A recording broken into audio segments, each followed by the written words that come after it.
Ito si Brownie. So, hindi ko siya pinangalanan na Whitey kasi obvious na obvious. Brownie! Yan, chuchu! Tapos ayun naman si Blackie. Pinapakain ko sila ng gulay para maging healthy sila. Mga pusa. Ang babait niya, no? Kahapon ko lang sila nakilala. Ayan. Wala silang bahay ata eh. So, pakalat-kalat sila dito. Pinakain ko din sila kahapon ng shrimp. Sige, kainin mo yung gulay para maging healthy ka. Ah, ang cute. Ay, hindi mo kakalmutin, ha?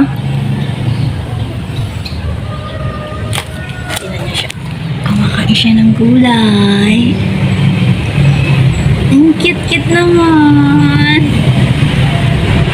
Ito dito, susum natin si Brownie.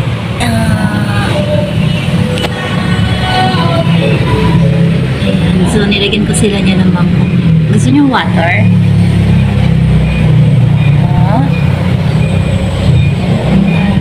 Diyan.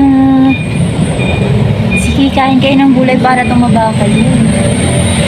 Kaya mo ang payat-payat nila. Oh, grabe. Sumidaga dito, guys. Sweet silang pareho.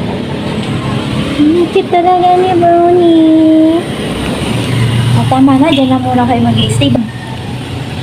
Dyan na lang kayo, ha? Bye-bye. Bukas ulit pa kakainin ko sila, guys.